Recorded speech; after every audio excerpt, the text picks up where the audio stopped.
Patay naman ang 37 anyos na babae matapos itong saksakin ng kagawad ng barangay sa Las Piñas City. Selos ang tinitingnang motibo sa krimen.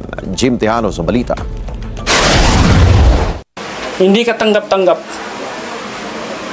Pati yung anak ko, hindi matanggap-tanggap niya. Panganay ko, as in, hindi niya matanggap.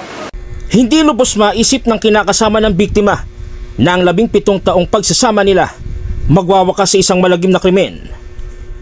Naisugod pa sa ospital ang biktima pero hindi na umabot ng buhay. Duguan at tadtad ng saksak sa iba't ibang bahagi ng katawan.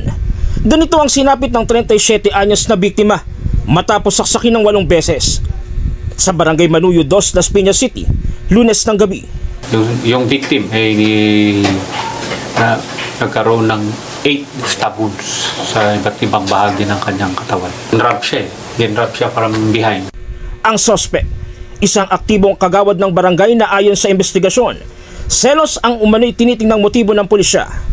Sa mas malalim na pagsisiyasat ng otoridad, nagkaroon umano ng relasyon ng suspect at ang biktima.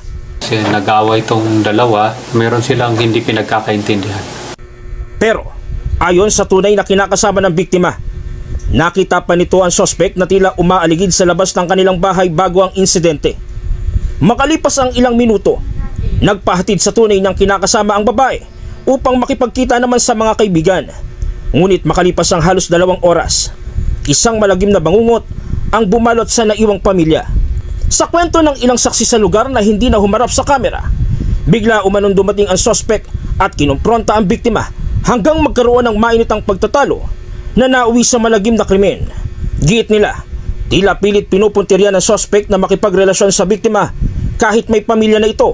8:30 o 8:30 ganun gabi, ganun siguro. Tapos nabalitaan ko na ganun na may nangyari, may nasaksak doon sa 5. Tapos takbuhan yung mga tao dito.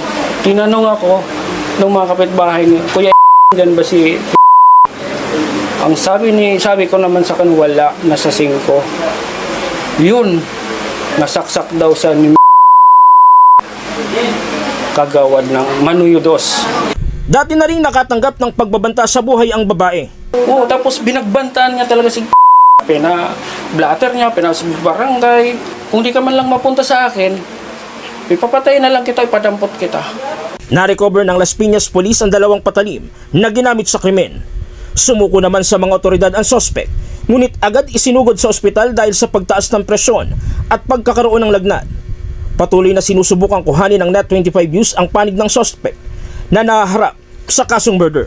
Rumal-dumal ang ginawa niya sa asawa ko.